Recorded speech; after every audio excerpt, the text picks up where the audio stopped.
Biblia que Dios habita en medio de la alabanza de su pueblo. En este momento no estamos juntos físicamente, pero esta transmisión le da alabanza y gloria a Dios, y Dios está presente. Por eso cantemos juntos en la casa de Dios, hagamos fiesta en su nombre.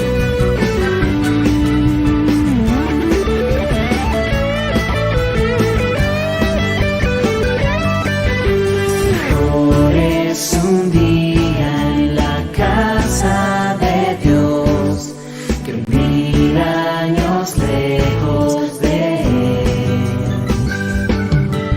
Prefiero un rincón en la casa de Dios que todo el palacio de un rey. Todo el palacio de un rey.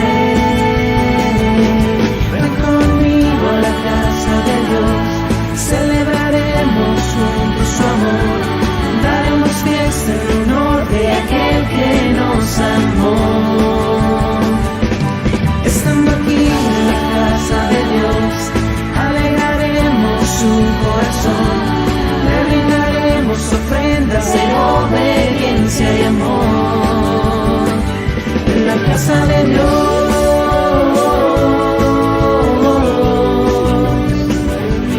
casa de Dios,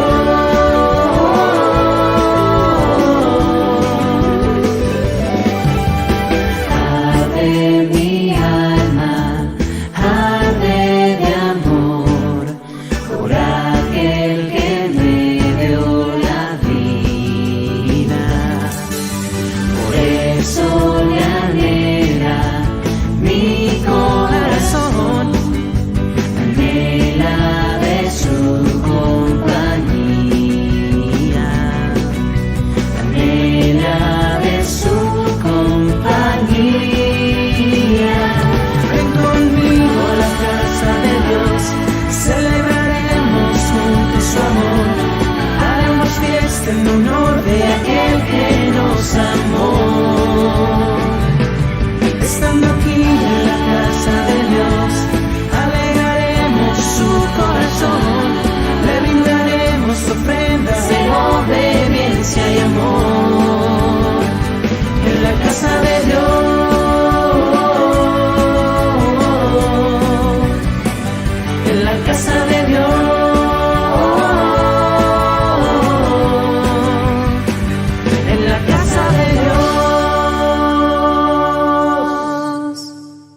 ¿Tiene usted una Biblia? Tómela por favor con su mano derecha y repita las palabras. La palabra de Dios contenida en este libro es la verdad que acepto creer, la enseñanza que me comprometo a seguir y es la esperanza que me atrevo a confesar.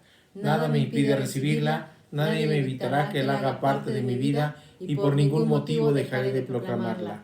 Estoy aquí para leerla, oírla y vivirla diariamente. Amén. ¿Qué tal? Muy buenas tardes. Sean ustedes bienvenidos a este culto de alabanza y adoración de la Misión Bautista Vida Eterna en Santiago de Querétaro. Estamos felices en este domingo 7 de marzo de poder compartir de la palabra de Dios con ustedes. Este texto base es para continuar con la predicación sobre el Sermón del Monte y hoy vamos a revisar Mateo 5:6. Bienaventurados los que tienen hambre y sed de justicia, porque ellos serán saciados, nos dice la palabra de Dios. Y vamos a empezar con una ilustración. Un discípulo le pregunta a un maestro: Maestro, ¿cuál es la diferencia entre el cielo y el infierno? Y este le contestó que deseaba que usara toda su imaginación para entender lo que él le iba a contestar. Y le dijo: imagínate que el infierno es como un cuarto en donde hay varias personas frente a un gran caso de arroz. Están sentadas frente a ese caso y tienen cucharas de un mango muy largo, muy largo, pegadas a sus manos. Están tristes, están deprimidos, están enojados y están llorando permanentemente porque tienen hambre y no pueden comer. Aunque el caso está permanentemente lleno, no pueden comer. ¿Y el cielo, maestro, cómo es?, le preguntó el discípulo. Y este le respondió: es un cuarto igual, con un caso lleno también, rebosando de arroz, y están felices y están saciados porque no tienen hambre. No hay llanto, no hay depresión. Es el mismo caso, siempre lleno, las mismas cucharas pegadas a sus manos, y están sentados a la misma distancia del caso y entre sí de los que están en el infierno. Intrigado, el discípulo le preguntó: Maestro, entonces, ¿cuál es la diferencia? El maestro estaba feliz porque había llegado al punto central de su enseñanza, lo que él quería que este discípulo supiera. Y le respondió sonriendo: en el infierno no está Dios. Ahí hay egoísmo, hay disputa, hay odio, hay rencor, hay llanto permanente, porque no pueden ser saciados, no pueden alimentarse. Y en el segundo está Dios, y los que en Él han creído, y por tanto buscan acercarse al carácter de Dios. No hay egoísmo, hay amor, y por lo tanto se alimentan unos a los otros. El discípulo sonrió, supo que no necesitaba morir para experimentar el amor de Dios y el amor al prójimo. Finalmente, en eso resumió el Rabí, el supremo maestro, el divino maestro Jesús, Dios hecho hombre, la ley y los profetas. Así lo resumió: y amarás al Señor tu Dios con todo tu corazón, con toda tu alma y con toda tu mente y con todas tus fuerzas. El segundo es este: amarás a tu Dios como a ti mismo, y no hay otro mandamiento mayor que estos dos, le dijo en Marcos 12, 30 y 31. Así que conozcamos hoy la bendición de tener hambre del pan de vida y sed de la agua viva. ¿Cuál es la verdadera hambre y cuál es la verdadera sed? Es nuestra primera enseñanza. Se considera que actualmente, hablando del hambre física, hay 800 millones de personas en el mundo sufriendo hambre todos los días. Tienen una cantidad ínfima para comer, menos de $1 diario para vivir. No tienen tierras propias, no tienen bienes, no tienen posesiones. Lo que ganan lo utilizan para comer ese día. Y hay días en que no hay trabajo y no hay manera de conseguir nada. Aquellos que trabajan en el campo, en los tiempos de labranza y cosecha, no tienen suficiente para comer todo el año. Lo que pueden juntar cuando son contratados para la pizca y para la cosecha no alcanza para cubrir todo el año. El periodo previo a la cosecha se le conoce como temporada de hambre. Y en las zonas urbanas la situación no es diferente. En la medida en que avance el mes, el dinero se va acabando. Hay personas que restringen su alimentación a una vez al día y cuando el dinero se va acabando pueden restringir esa ingesta hasta nada, es decir, no comer hasta que llega un ingreso nuevamente. Y paradójicamente miles de toneladas de alimentos se pierden todos los días, desperdiciadas, tiradas a la basura.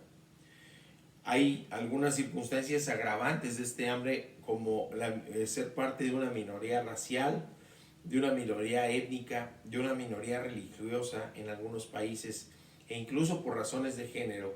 En el mundo es peor la hambruna para las mujeres.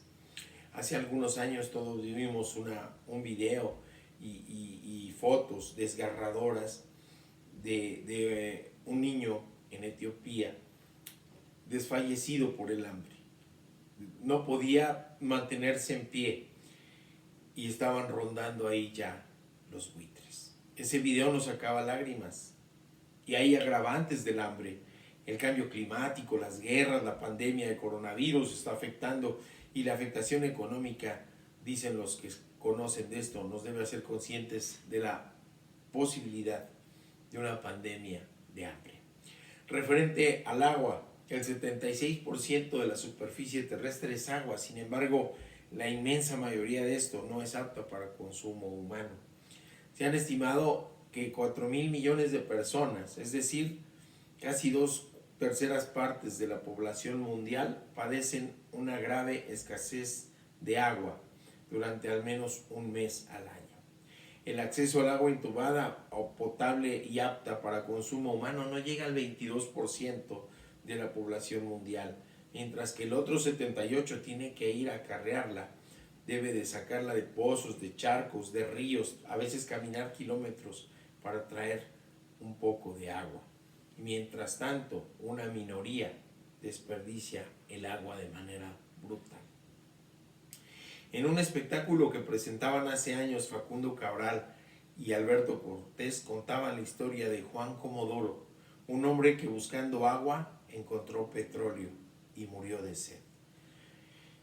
Porque no cualquier líquido sacia la sed, ni cualquier alimento puede saciar el hambre. No todo quita el hambre. Para muchos de nosotros que hemos sido bendecidos por Dios inmerecidamente, con abundancia de agua y no hemos padecido el hambre a estos niveles, nos parece lejano y hasta ajeno el poder sentir un hambre tan grande, que duela, una ansiedad tan grande por comer que ocurra que se vuelve una necesidad imperiosa y urgente de consumir algo para comer, o una sed tan grande, tan intensa, tan severa, desesperante, que no se puede pensar en ninguna otra cosa más que en comer y beber. Veamos algunas frases al respecto. Nos dice Gabriel García Márquez en el relato de un náufrago.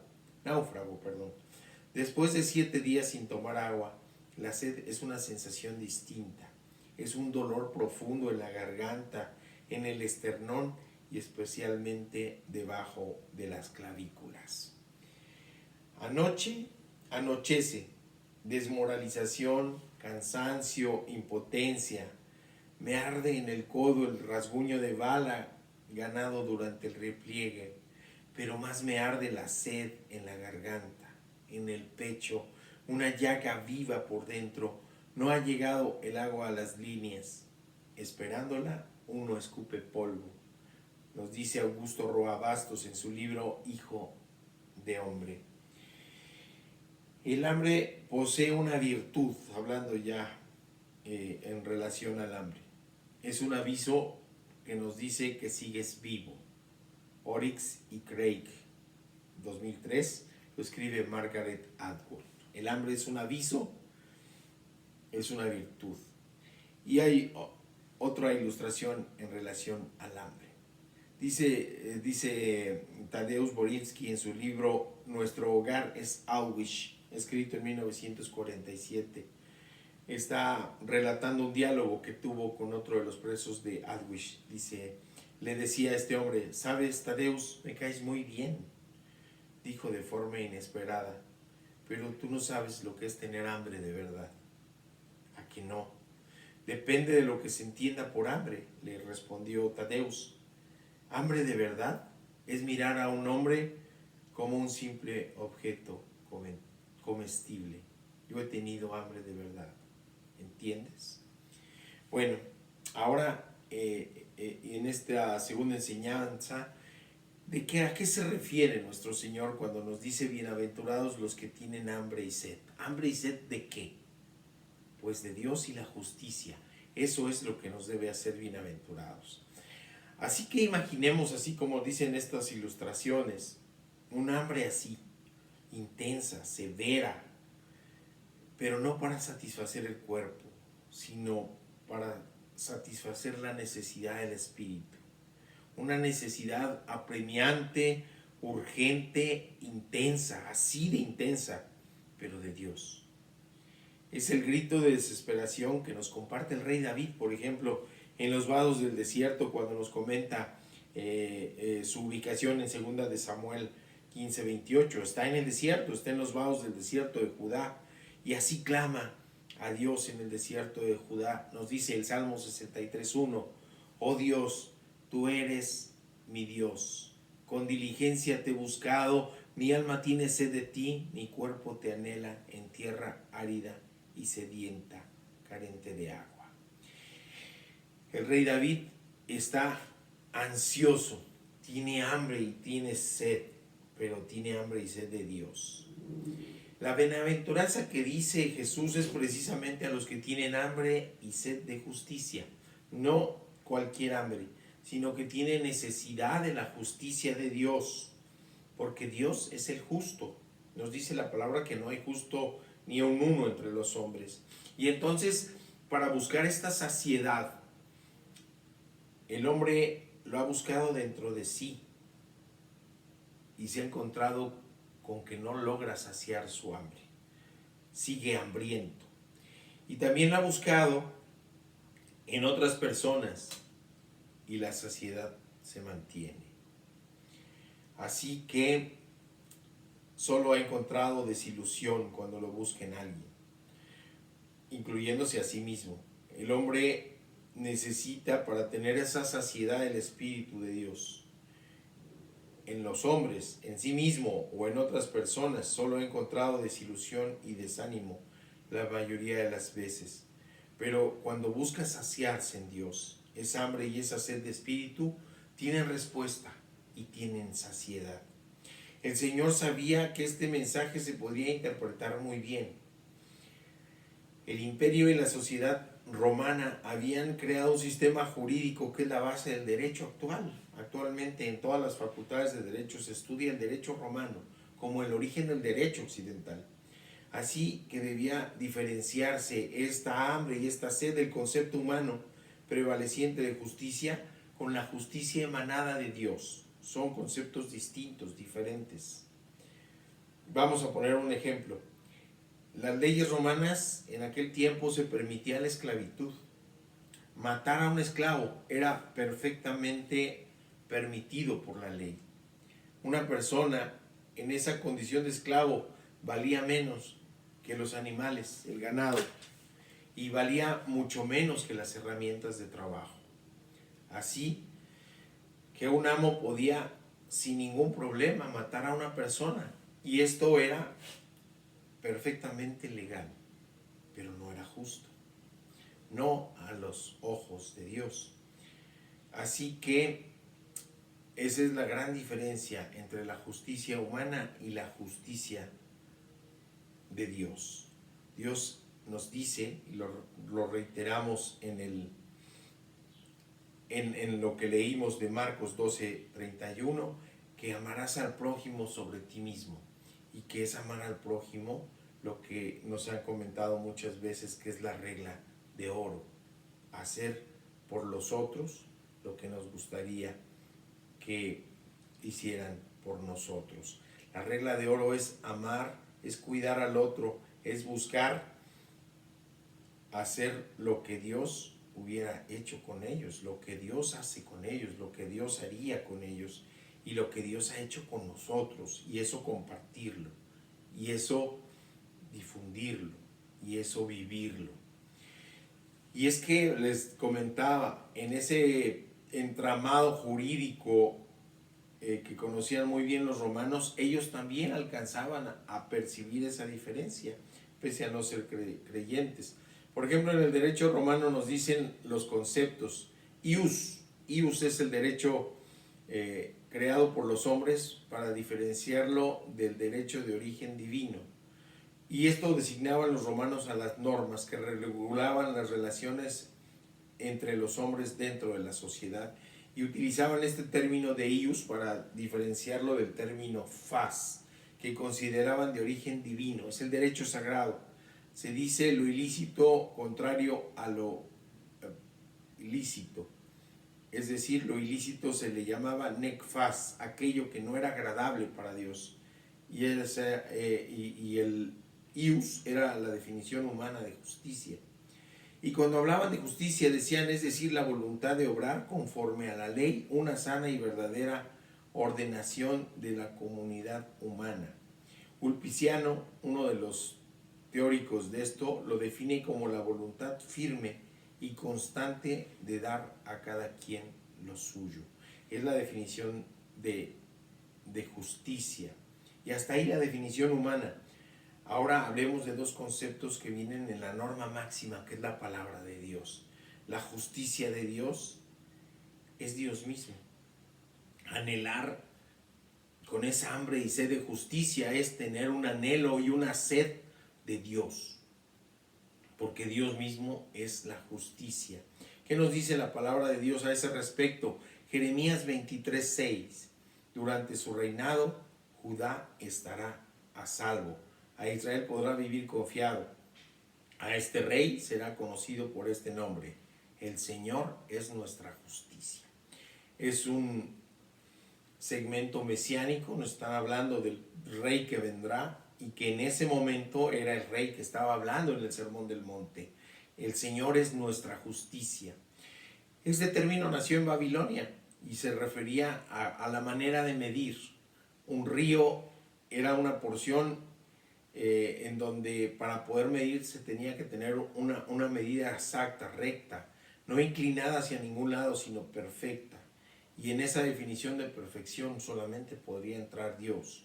De ahí viene el origen de la palabra justicia de Babilonia. Y para nosotros el Señor es nuestra justicia, nos dice Jeremías 23:6. Ahora, la justicia también solo reside en Dios. Nos dice Isaías 45:24, solo en el Señor hay justicia y fuerza. Solo con Dios se alcanza la justicia, es decir, somos justificados, reconciliados con el Padre a través de Jesús. Nos dice Romanos, no hay justo ni aun uno, así que no pensemos que podemos ser justificados por nuestras propias obras. Para ser justificados necesitamos recibir la justicia de Dios y necesitamos entonces recibir a Dios mismo, a Jesucristo, que es el camino, la verdad y la vida que nos lleva al Padre. Es la única posibilidad de ser justificados, es esto. Nos dice Isaías 45:25, en el Señor serán justificados y se gloriará toda la generación de Israel. Isaías, el profeta mesiánico más importante, nos habla de algo que iba a ocurrir. Dice, en el Señor serán justificados. Nunca está hablando de justificación por obras, nunca está hablando de justicia humana, nunca está hablando de recibir cada uno lo que le corresponde, que es la definición de justicia humana. Porque si nosotros estuviéramos bajo eso, nuestro castigo sería la muerte eterna. Nuestro castigo sería el infierno, la ausencia de Dios, como nos dice la ilustración. Y sin embargo, estamos recibiendo una justificación ante el Padre. Una justificación porque nuestro pecado fue ya juzgado con justicia. Y el condenado, el que pagó por nuestro pecado para ser juzgado en justicia fue Cristo, que murió en la cruz por el pecado suyo y el pecado mío y el pecado de todos. Así que en el juicio divino no deja Dios de ser el juez y no deja de juzgar, pero en Cristo podemos ser justificados. Ese anhelo, esa sed de justicia es igual al anhelo y la sed y la necesidad imperiosa de Dios. Nos dice Romanos 5:18, así que como la ofensa de uno alcanzó a todos los hombres para la condenación, refiriéndose a Adán y al pecado, así también la justicia realizada por uno alcanzó a todos los hombres para la justificación de vida. Y vamos a la tercera enseñanza. Entonces, la saciedad que solo Dios da. Así que comentamos el tipo de hambre. No es el hambre física, no es la sed física. Comentamos también de la justicia y el origen de la justificación, que es Cristo Jesús y que es Dios. Solamente Dios es justo. Ahora comentemos de que esta justicia para ustedes, para mí, para todos, solamente puede venir de Dios, que es Dios mismo la justicia y que no tiene medida, es eterno, omnipresente, es el creador del universo y está en todo el universo al mismo tiempo. Y su justicia es uno de los atributos de Dios y por lo tanto tiene los mismos características que el resto de los atributos. Su justicia es eterna, su justicia no tiene fin. Por eso es fuente de saciedad. La única manera de estar saciados de esa hambre y de esa sed de justicia es buscarla en Dios, buscarla en nuestro Señor. Así que saciarse es llenarse hasta estar satisfecho. Saciarse no es solamente cubrir el hambre así de pasadita, sino saciarse es llenarse de más. Como nos dice Malaquías, su copa estará rebosante. Así que más allá, como nos dice el Salmo 23, y como nos dice Malaquías, que las bendiciones hasta que sobreabunden, es decir, que se derramen, que se desparramen de tanto que pueden ser las bendiciones. La palabra saciarse es llenarse hasta quedar satisfecho. Así debe ser nuestra necesidad de Jesús. Por eso Jesús les avisa que Él es la fuente de saciedad. ¿Dónde encontramos esto? Juan 6:35. Le dice Jesús, yo soy el pan de vida. El que viene a mí nunca tendrá hambre. Y el que en mí cree no tendrá sed jamás. Nos dice la versión Reina Valera contemporánea. Así también, de la misma manera, en el diálogo que tuvo con la mujer samaritana, Él le dice, respondió Jesús, y todo el que bebe de esta agua volverá a tener sed, refiriéndose al agua del pozo. Pero cualquiera que beba del agua que yo le daré, nunca más tendrá sed, sino que el agua que yo le daré, en él una fuente de agua que salte para vida eterna. Y la mujer le dijo, Señor, dame esta agua para que no tenga sed ni venga más acá a sacarla. La mujer comprendió que el agua al que se refería a Jesús no era esa agua que estaba en el pozo, que era una parte muy importante para los samaritanos. Un pozo histórico, un pozo en donde Dios había obrado. Pero ella comprendió que el agua a la que se refería nuestro Señor Jesucristo era el agua viva, el agua que permitiría no volver a sentir sed jamás ni tener la necesidad nuevamente de sacarla. Qué rico es comer cuando se tiene hambre, nos dice Heráclito. La enfermedad hace buena y agradable la salud. Es decir, cuando estamos sanos, no valoramos nuestra salud, la valoramos cuando estamos enfermos. Por eso las necesidades pueden llegar a ser una bendición para aprender a valorar. La enfermedad hace buena y agradable la salud, el hambre hace buena la saciedad y el trabajo hace bueno el reposo. Y también nos dice, la sed está antes de la saciedad y vale mucho más, nos dice Julio Cortázar en su libro 62, Modelo para Armar, escrito en 1968. Y es importante esto, la sed está antes de la saciedad y vale mucho más. Y nos dice Ken Follett en su libro Los pilares de la tierra, a veces el hambre es la mejor especia. Es decir, cuando tenemos un hambre intensa, no nos ponemos remilgosos. Cuando tenemos un hambre intensa, todo nos va a saber rico. Por eso nos dice también Julio Cortázar, el hambre está antes de la saciedad y vale mucho más, porque el hambre empuja, el hambre nos lleva, el hambre nos insta, nos exhorta a buscar la saciedad. A eso se refería nuestro Señor Jesucristo cuando hablaba de la bienaventuranza de tener hambre y sed de justicia, es decir, hambre y sed de Dios, buscar la saciedad en Dios, buscar la llenura en Dios. Por eso esta hambre y esta sed puede ser una gran bendición cuando empezamos a sentir esa necesidad imperiosa, esa necesidad básica de la palabra de Dios, de vivir conforme a la palabra de Dios, de vivir con Dios.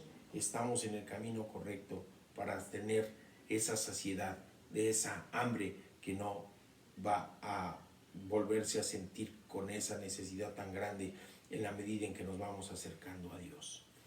Pero en la medida en que nos alejemos, volveremos a sentir hambre. Y en la medida en que estemos lejos, tendremos esa necesidad permanente. Así que debemos buscar sentir esa hambre y esa sed de justicia todos los días. En eso estriba la bendición, en buscar la bendición de la palabra de Dios, de estar cerca de Dios, de caminar con Dios, de caminar en su senda, en su vereda. En eso estriba también la saciedad. Pero el hambre nos debe empujar, nos debe llevar, buscar la palabra de Dios, leer la palabra de Dios, estudiar la palabra de Dios, meditar la palabra de Dios, orar. Debe ser tan necesario como lo es el poder beber y comer en todos los días. Es decir, esa hambre tan intensa, esa necesidad de saciarnos de Dios, nos debe empujar a buscarlo, nos debe instar, nos debe exhortar a depender de Él, a saciarnos de Él, a buscar en su palabra el alimento diario. Es la paz, es el consuelo, la roca, la fortaleza, pero también es la justicia. Dios provee el medio para la justificación. Él es juez, pero es también la salvación. ¿Hasta cuándo terminamos satisfechos? ¿Cuándo es que vamos a estar saciados?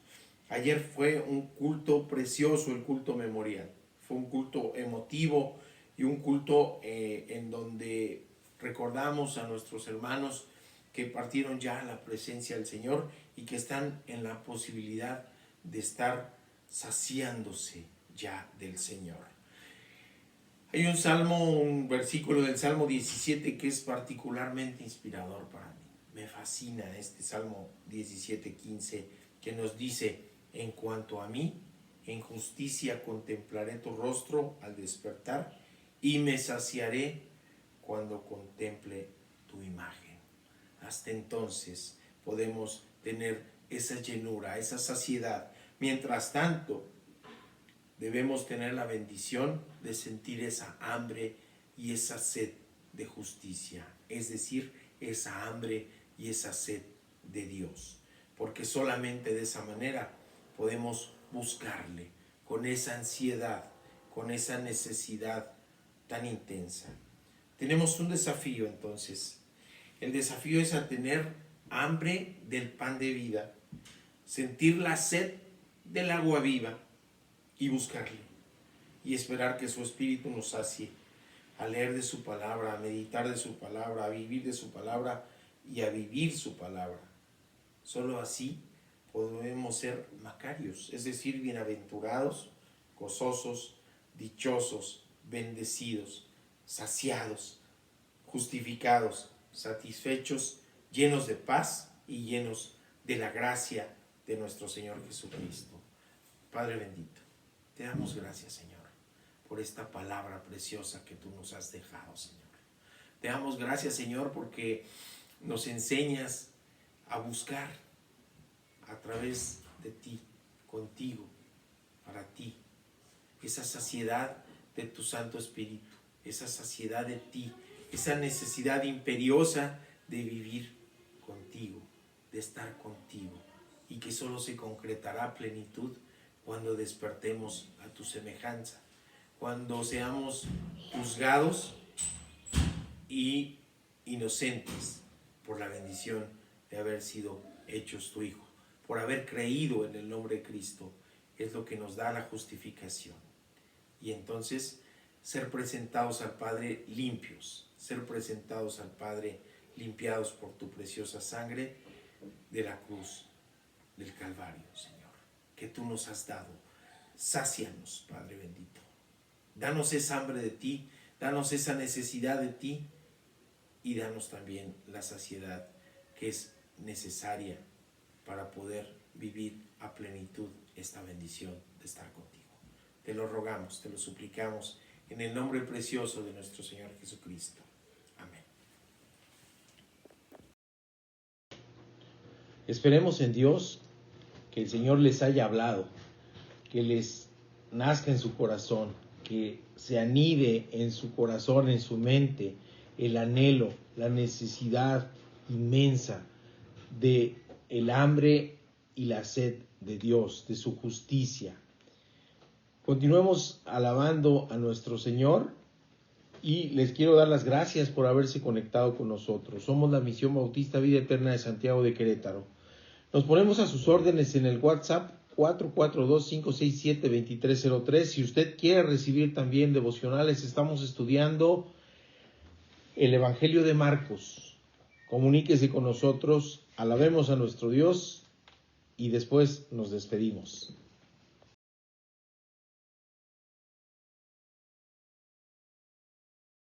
Dice la Biblia que demos gracias a Dios en todo momento.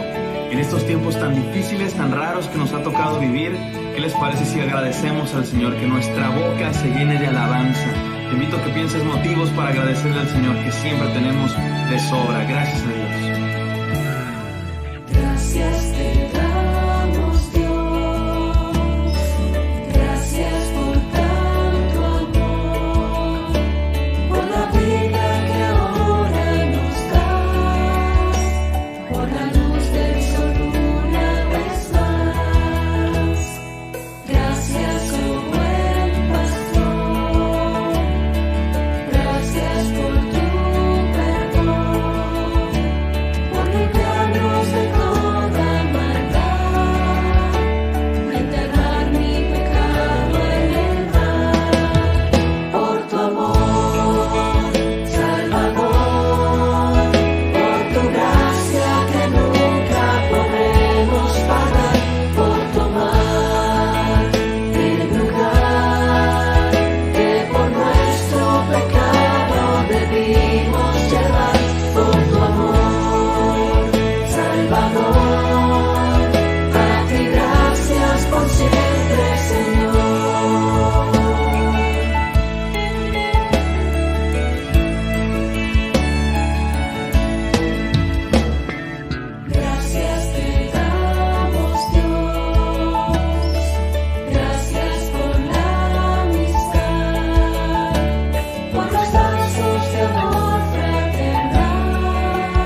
Muchas gracias, queridos hermanos, hermanas, amigos y amigas, por haber estado conectados con nosotros. Despidámonos en oración.